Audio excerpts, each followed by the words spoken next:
Երկիր մեդիան ներկայացնում է։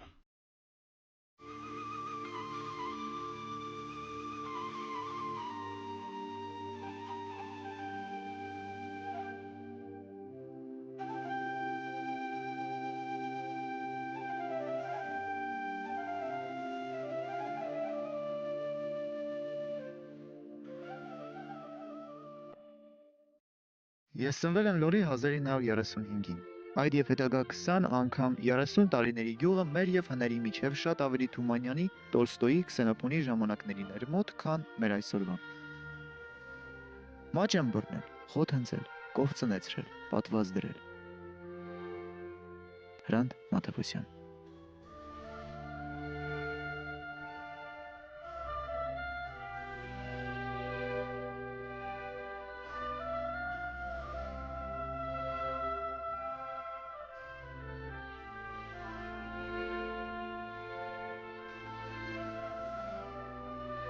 Նա ծնվել էր Ահնիձոր գյուղում, բարձրագույն կրթություն ստացել էր Երևանում,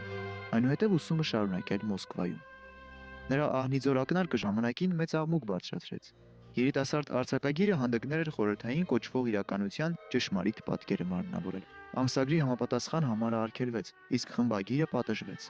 Մաթևոսյանը երկար ժամանակ չէր տպագրվում, սակայն հավատարմությունը կյանքի ճշմարտությանը դառնալու էր նրա հավատամքը։ Ինձ թվում է, որ բացարձակ մի ճշմարտություն կա, որ ժամանակները եւ երկրները, ազգերը, լեզուները ունեն սկզբանե ունեն մի անօտարելի պատվախնդրություն, որ իրենք ամուլ չմնան, որ իրենք իրենց պսակեն կուլտուրայով, մշակույթով։ Լեզուն չպետք է լռի, լեզուն պետք է գեղարվեստանա, մի բան դառնա, որպեսզի մյուս լեզուների մեջ կարողանա բլբլալ, խոսել, ասել, իմաստավորել։ Իշխան, այս աշխարհում քանի պետություն կա։ Դե մենք ենք Գերմանիան, ելով կա, Թուրքիան, Ամերիկան, Ֆրանսիան, Ավստրիան, Հունգարիան, Չեխիա, Հնդկաստանը մի 100 հատ կլինի։ Գլխավորը մենք ենք ու Ամերիկան է, չէ՞։ Ավստրիա։ Կարևորը մենք ենք ու Ամերիկան։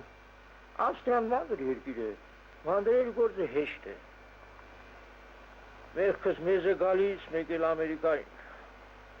Մանրերը արանքում գլուխ են պահում։ Մենք մեզ համար ստեղ ոչխար ենք պահում,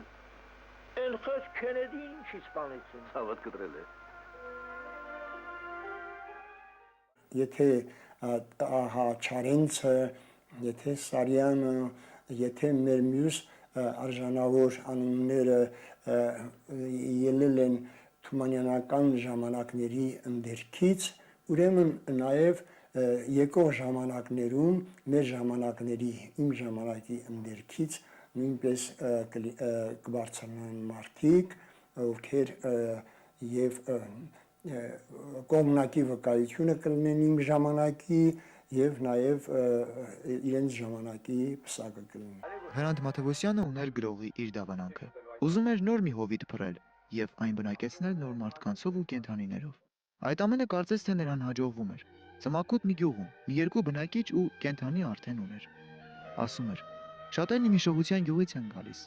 Երբեմն էլ կարողանում եմ զուտ ինձնից ստեղծել եւ այդ ամենը վերաբնակեցման տպավորություն է թողնում։ Ինչ արևային շունչ էր, ինչ գեներալ շունչ էր, իմ մանավանդ իմ սերունդի համար 20 տարեկաններից համար դա ինչ գեներալ շունչ էր, որ ուղղակի կարծես այլ ազգ էր առաջանում, կարծես մենք մեր ծնողների հետ, մեր ծնողների ժամանակի հետ բացարձակապես կապի մեջ չէինք, այլ շնչի ժողովուրդ էինք եւ իհարկե արգասավոր եղավ երկրի ժողովրդի եւ իշխանությունների ջանքը, փսակվեց փրկարար կարելի ասել, փրկարար կուլտուրայով փսակվեց, փրկվեց ուղղակի ինքը իր պատիվը, իր բանը, իր պատիվը, իր անեծքը կարծես բռնության անեծքը իր վրայից կարծես կարողացավ հեռացնել եւ առաջացավ մի բան, որ նույնպես աշխարհը ողջունեց, ընդունեց։ Շատ կուզենայի, որ իմ հովիտը մեծ ու արևոտ լիներ։ Կուզենայի, որ նրա բնակիչները միայն լավ մարդիկ լինեին, եւ վատերի համար իմ հովտում տեղ չլիներ։ Որ իմ մարդկանց կյանքը ծաղկեր լավ ժամանակներում, եւ պատերազմն ու թշնամանքը իմ հովիտ խուժելու միջոց չունենային։ Բայց ստիպված եմ լինել իմ ժամանակի տարեգիրը։ Հենրիկ Մարյան սքանչելի մարդկար անում, սքանչելի մարդկար, թվում է թե այդ խոշոր դեմքը չէ, բայց այնուամենայնիվ կարողացավ իրեն պարտադրել։ Գեղեցիկ մի աշխարհ ստեղծեց եռանկյունի, նաև մենք ենք մեր սարերը։ Զարոյան եղբայրներն եմ հիշելու, հետո Ֆրունզե Դովլաթյանի ուրիշ ֆիլմերը, ուրիշ անուն կար, հա, այո, կարծես թե։ Գիտեի, որ եզակիորեն գեղեցիկ ժամանակ է տրամադրված հայ կինոյին, փոքր ազգի կինոյին, որտեղ, ասենք թե, նորվեգները երբ կինո մինիստրություն չունեն եւ կինոյի համար այդքան հնարավորություններ ու միջոցներ չեն նետում, իսկ այստեղ նետվում է եւ այստեղ կինոն, որ դառնալու է մեր ազգի արտաքին քաղաքականությունը, ներքին քաղաքականությունը, ես ինչ գիտեմ, ազգը աշխարհին ներկայացնող, ազգությունը, հանրապետությունը աշխարհին ներկայացնող մեր եզակի հնարավորությունը, մեր բանակը, մեր ամեն ինչը դա էր եւ մենք լավ չօգտագործեցինք այդ ժամանակը, լավ չօգտագործեցինք, թե վրացիները ինչպես կարողացան լավ օգտագործել, դա հայտնի է բոլորին, վրաց կինոնամ։ Իմ դերացածությունը, ահա, դրանից էր։ Edvay teakçı. Yerevan özgünü. Ha, kesavar inç benim. Gılxar benim. Akan cahur gılxar. Buna varmel hakne zümermel. Ya sen kapiç küferiz. Kapiç. Մշակույթն է առհասարակ ծանր վիճակ, ամբողջ աշխարհում մշակույթն է առհասարակ կանգնած ծանր վիճակում է կանգնած։ Արևմուտքի վերաբերմամբ ես նրանց փորձի վրա ես կարող եմ այն հասկանալ եւ փորձել ձեզ հասկացնել, որ այնտեղ նկարչությունը մշակույթը առհասարակ մտել է կենցաղ, դարձել է ժողովրդային համաժողովրդական կյանքի մաս։ Զոր օրինակ ասենք, ծաղկանկարչությունը դարձել է քաղաքաշինության մաս։ Փողոցները ուղղակի հենց այդպես կենդանի ծաղիկներով զարդարում են, երկիրը դառնում է ծաղկաստան եւ այլևս հազիվ թե ծաղիկը դարձյալ վերադառնա շրջանակի մեջ ու պատերից կախվի։ Այդպես նաեւ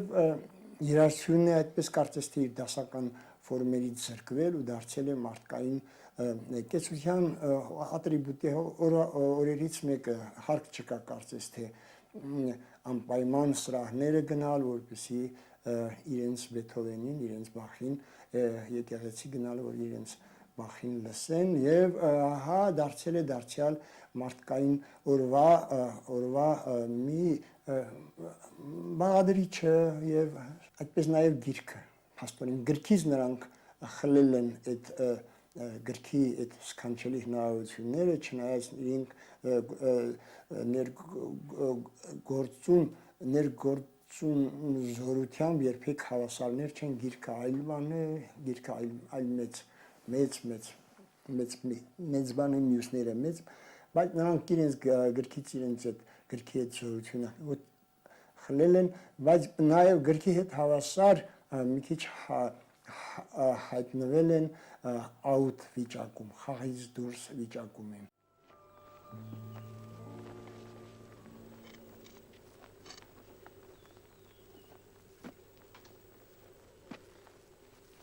Վրան կողմեք կար։ Կողմեք է տեսը տևեք։ Չուզեցանք քունդ խանգարել։ Գիտեինք, որ մեր որոշմանը պիտի քեզ տեղյակ պահենք։ Ես օտար ժողովրդինով ես երկիրը բերել։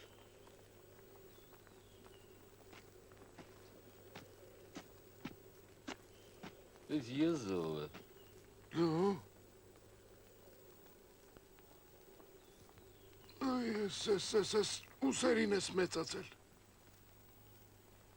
Չգիտեինք, որ ուրիշի դռան շուն ենք մեծացնում։ Այստեղից գնայել աչքս քեզ չտեսնի։ Կանդարար։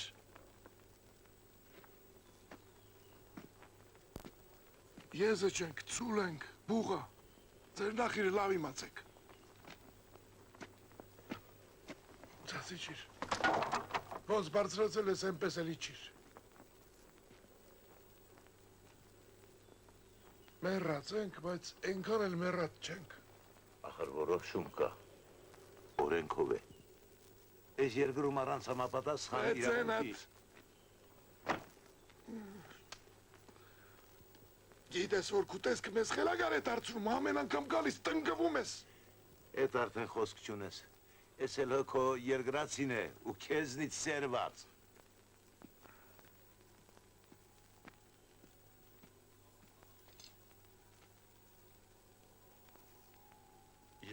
Կով է կապվել ես գոմ։ Ամեն մայիս 200 հորդ է դուրս եկել ես դռնից։ Լավ է։ Դուք հիմա ինչ եք եկել ու գիշակեր ագրավի նման։ 200։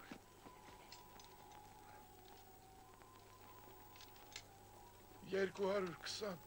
եթե ճիշտը կուզես 224։ Գյուղդ ենք մտել, տունդ ենք վառել,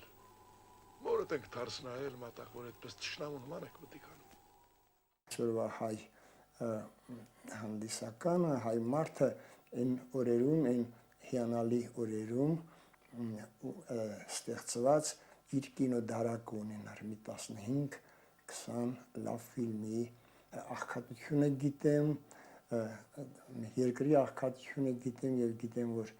ոչ մի մեծահարուստ, ոչ այդքան ունի, ոչ էլ եթե ունի անգամ իր գրպանները այդպիսի շարլատանային գործի համար չի բացի։ Չնայած եթե խելացի լինեինք, պետք է բացեինք, որովհետև դիտումներով ուրիշ ազգեր բանին, խոսքին, ջութակին, թատրոնին, գրքին շատ ավելի մեծ նշանակություն են տալիս, քան զորքին, որովհետև բանի Քրիստոսաբար, քրիստոնեաբար կայսրին տալով, նյութականը կայսրին թողնելով, բանավորը բանինը վերցնելով իրենց։ Իսկ բանավորը երբ վերցնում ես, արդեն կայսրի ձեռքին մնում է միայն փուչ մարմինը, ոգին լքած մարմինը, այսինքն բանը վերցնել նշանակում է ամբողջը վերցնել։ Հարկ է, որ մենք կարողանանք բանին այդ ուշադրությունը դարձնել։ Խեղճ Թումանյանը ինչ տառապանք, ինչ կռիվ, ինչքան ուղղակի երկար մակարում է ունեցել, որ հայ գիրը քաղաքացիություն ստանա Հայաստանում, հայ մարդու ընտանիք մտնի։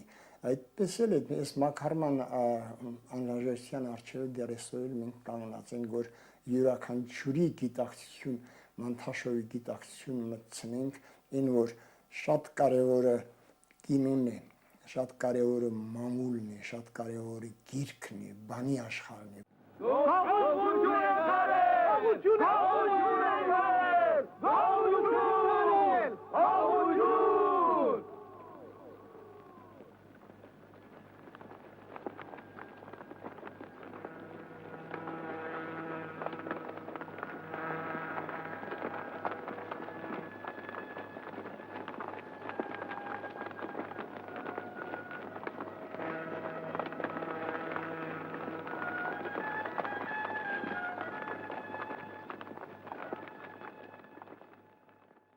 Ափսոս ավաղը միայն մերը չի, եւ չգիտեմ էլ ավաղի հարց կա, թե ավաղի հարց չկա, ավաղը միայն մերը չի եւ երբեւե ակնկալել, թե երբեւե գրողը, գիրքը, կինոն երբեւե վերադառնալու են իրենց Էյզենշտեյնյան ժամանակների առաջապահի դիրքերին զուր սպասումներին երբեք դա չի լինելու եւ դրա վկան եք դուք այսօր մենք բոլորս այսօր թե ինչ վիթխարի ճիքով միջոցների ինչ միլիոնների եւ միլիարդների ներդրումով են ուզում ջանում նկատելի մի բան դարձնել իրենց գործը ենթադրում են որ փաստավավերագրությունը գոնե առաջի շրջանում առաջի վավերագրությունը առաջի շրջանում առաջանցիկ դեր կունենա ինչպես որ գրականության մեջ ամերիկյան գրականության մեջ եղավ վիետնամական իրենց պատերազմից հետո ամերիկյան գրականության մեջ ձևավորվեց նոր ժուրնալիզմ անունով գրական հոսանքը այնտեղ մի դեմքել հայազգին մենք ունենք Մայքլ Կրտսեր Արլենը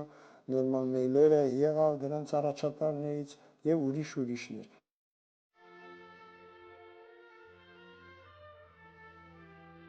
Այո, Մաթեոսյանը եղավ իր ժամանակի տարեգիրը։ Հարց էր տալիս իրեն, թե ինչու է գրում, իսկ պատասխանն էլ լինում էր հետևյալը.